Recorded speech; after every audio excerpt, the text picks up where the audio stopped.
Muito bem-vindos à Escola Judicial Militar do Tribunal de Justiça Militar de Minas Gerais. Eu sou o professor Edmar, sou coronel da reserva da Polícia Militar de Minas Gerais, advogado criminalista com atuação perante a Justiça Militar e também na Justiça Comum. Dando sequência às nossas discussões relativas à ação penal, neste bloco nós vamos falar da ação penal pública condicionada e da ação penal privada. Como vimos no bloco anterior, a ação penal pública condicionada, ela naturalmente se submete a condições de procedibilidade. A primeira condição de procedibilidade, nós vamos nos ater a ela, é a representação. Vejam bem que, para que o Ministério Público promova a ação penal, que é pública, porém condicionada, é preciso o implemento exatamente de uma condição. E essa condição se chama representação. A representação aqui, ela não é só condição de procedibilidade para fins da ação penal. Ela é condição de procedibilidade também para a investigação. Não pode a autoridade policial iniciar a investigação naqueles crimes que são de ação penal pública condicionada à representação, sem que o ofendido ou seu representante legal tenham assim procedido, tenham representado em desfavor daquela pessoa que em tese praticou a conduta típica. A ação penal pública condicionada, diferente da ação penal pública incondicionada, que nós temos o princípio da obrigatoriedade, aqui eu tenho oportunidade de conveniência. Cabe ao ofendido ou seu representante legal fazer uma análise de oportunidade e de conveniência, para então decidir se representa ou se não representa. É claro que existe um tempo para isso. Não é algo ad eterno, de sorte que a pessoa que praticou a conduta típica vai ficar nas mãos do ofendido do seu representante legal. Absolutamente, não é isso. Mas a representação está na esfera de disponibilidade do ofendido ou de seu representante legal, observado o critério de conveniência e oportunidade. Eu trago aqui o exemplo do artigo 171 e o seu correspondente no Código Penal Militar 251, que é o crime de estelionato. O crime de estelionato previsto no Código Penal Comum, quando eu vou lá no artigo 5º, ele diz o seguinte: somente se procede mediante representação. Portanto, o crime é de ação penal pública condicionada à representação. E aí a lei excepciona, no próprio parágrafo 5º, do inciso 1, 2, 3 e 4, há situações que dispensam a representação, sendo, portanto, de ação penal pública incondicionada. Mas quando eu vou para o artigo 251 do Código Penal Militar, mesmo crime de estelionato, a ação penal dispensa a representação. Por quê? Porque a ação penal é pública incondicionada. É promovida de ofício pelo Ministério Público. É o que traz o artigo 29 do Código de Processo Penal Militar, que nós já discutimos no bloco anterior. E qual que é a forma, ainda falando de representação, qual que é a forma? O artigo 39, ele diz que a representação poderá ser exercida pessoalmente ou por procurador com poderes especiais, mediante declaração escrita ou oral. E aí, olha o que traz a lei. Feita ao juiz, ao órgão do Ministério Público ou à autoridade policial. Bom, vamos compreender isso aqui. Não existe representação feita ao juiz. O juiz, ele é inerte, a jurisdição é inerte. O juiz precisa ser provocado, a jurisdição precisa ser provocada. E em se tratando de ação penal, o instrumento utilizado para provocar a jurisdição na ação penal pública condicionada é a denúncia. E essa denúncia só pode ser apresentada, promovida, se houver uma representação. A representação, portanto, é condição de procedibilidade. Mas não existe uma forma. É claro que nas delegacias nós vamos encontrar formulários. Isso serve para facilitar o trabalho. E não por ser uma exigência da lei que ela tenha uma forma. Mas o que precisa conter nessa representação? É preciso descrever os fatos. É preciso indicar quem é a pessoa que, em tese, praticou a conduta típica.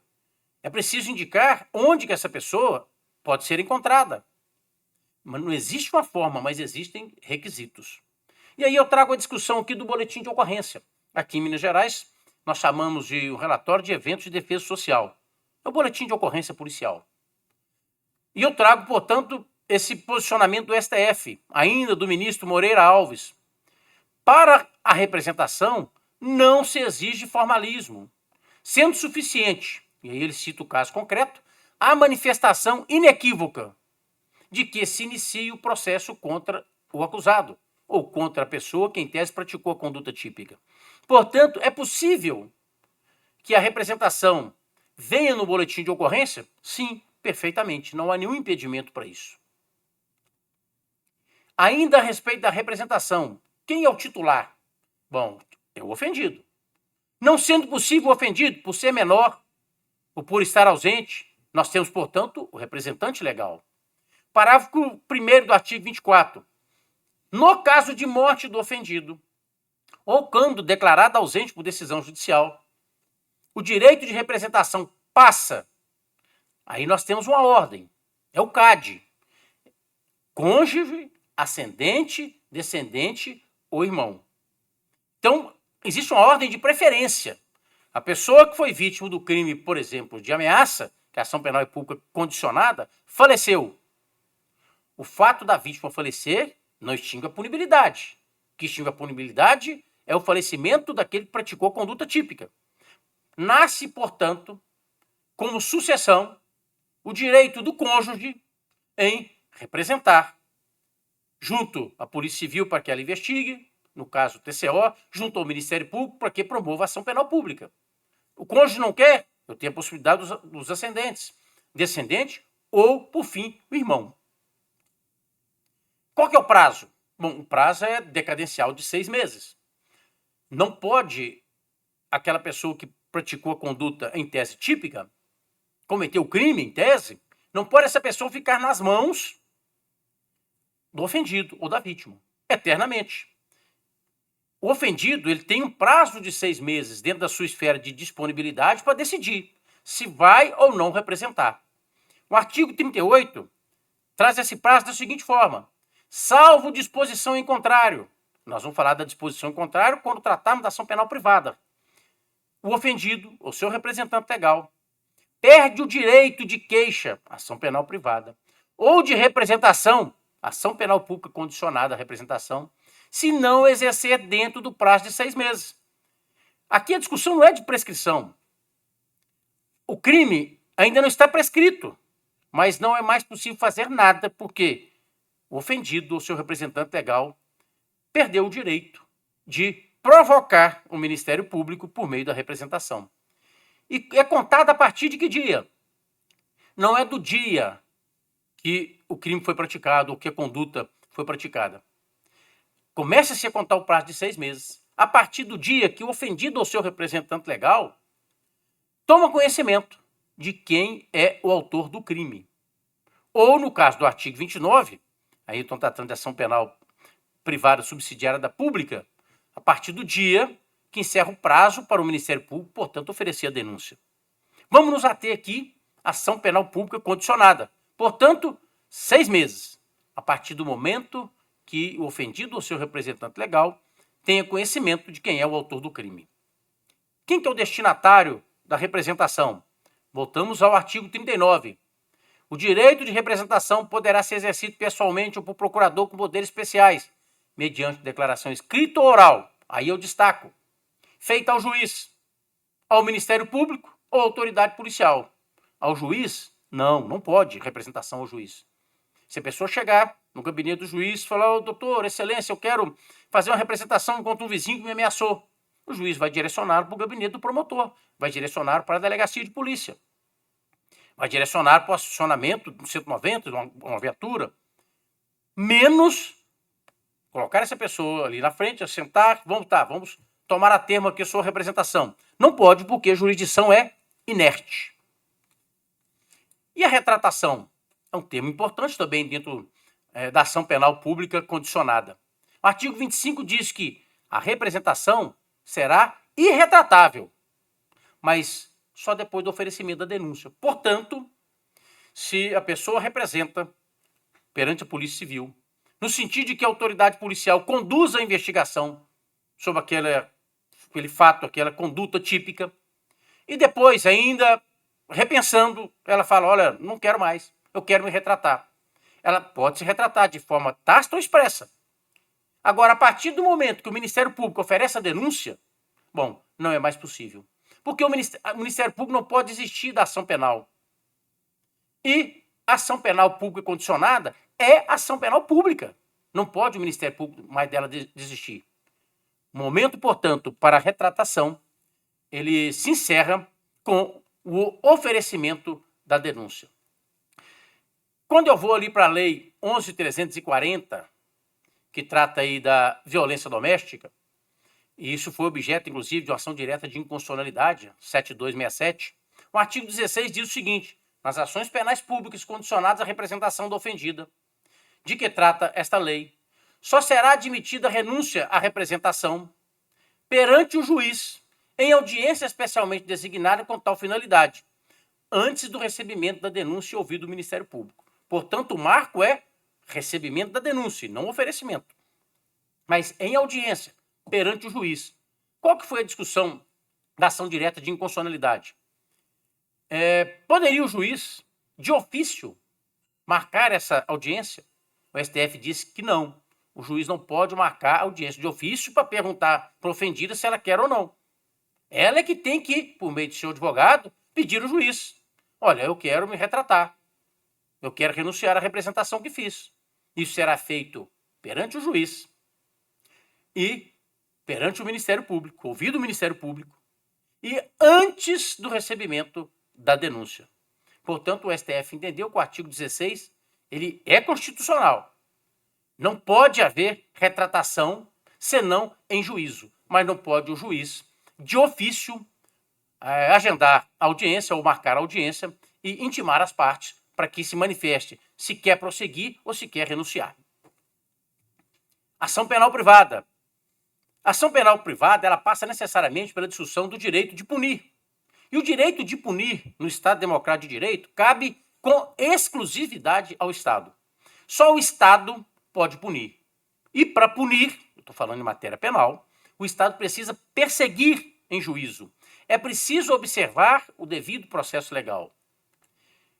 Quando o Estado entende que, olha, em alguns casos, para que eu possa exercer essa minha titularidade exclusiva de punir, eu quero que a pessoa que figurou como vítima ou como ofendido se manifeste. Você quer que eu realmente puna essa pessoa? Nós estamos, portanto, na ação penal privada, diante de uma legitimação extraordinária, advinda de uma transferência da legitimidade, não do poder de punir, mas da propositura da ação penal. Não pode confundir. Transfere-se a legitimidade para a propositura da ação penal, mas o direito de punir será sempre e de forma exclusiva do Estado. Quem é o titular da ação penal privada? O querelante, ofendido ou seu representante legal. O artigo 100 do Código Penal, parágrafo 2º, trata dessa forma. Ação penal de iniciativa privada é promovida mediante queixa do ofendido ou de quem tem a qualidade para representá-lo. A queixa exige necessariamente a presença do advogado. E precisa do advogado com poderes especiais para a queixa-crime. Quando eu vou para o artigo 30 do CPP, o ofendido ou quem tem a qualidade para representá-lo caberá intentar ação penal privada. Então, é o ofendido ou quem pode representá-lo. O titular, portanto, da ação penal pública é o Ministério Público, que a promove por meio da denúncia. O titular da ação penal privada é o querelante, que promove por meio da queixa-crime. No artigo 100, quando ele fala da ação penal, ele fala, olha, será pública, é a regra. Mas quando a lei expressamente declarar privativa do ofendido, não pode o Ministério Público, portanto, promovê-la. E eu trago o exemplo do artigo 345 do Código Penal. Fazer justiça pelas próprias mãos para satisfazer pretensão que, embora legítima, salvo quando a lei assim permite. Veja o parágrafo único. Se não há emprego de violência, somente se procede mediante queixa. Portanto, se A entra na casa de B e furta um aparelho televisor, e B vai na casa de A fazendo justiça com as próprias mãos, e recupera seu aparelho televisor, exemplo simplório, não havendo violência, só se procede mediante queixa. Então, para que A, que é o autor, né, da primeira conduta, questione o exercício arbitrário das próprias razões em relação a B, ele precisará de um advogado para provocar a jurisdição por intermédio da queixa-crime. Agora, se houver violência, aí a ação penal deixa de ser privada e passa a ser ação penal pública. Portanto, retomando a discussão das nossas primeiras aulas sobre ação penal, quem vai dizer se a ação penal é pública ou privada? Se é condicionada ou incondicionada? Sempre a lei. Qual que é o prazo para ação penal privada? A regra, 6 meses. Nós já fizemos a leitura do artigo 38, tal qual ação penal pública condicionada à representação. Mas nós temos uma exceção. A partir de que momento eu vou considerar para computar esses 6 meses? A partir do momento que o ofendido ou seu representante legal tenha conhecimento de quem é o autor do crime. E onde reside a exceção? No mesmo artigo 236 que nós já fizemos a leitura.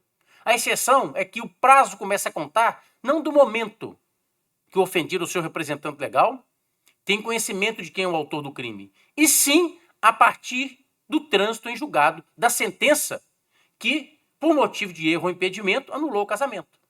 Nós estamos discutindo o artigo 236 do Código Penal. Contrair casamento, induzido em erro essencial o outro contraente, ou ocultando-lhe impedimento que não seja casamento anterior. Nós já vimos que a ação penal é privada e é privativa do contraente, então é personalíssima. Agora nós temos uma outra exceção aqui dentro desse artigo, é que só depois de transitada em julgado a sentença que anulou o casamento, que é possível aquele cônjuge que foi enganado, né, que é o contraente que foi enganado, promover a ação penal privada.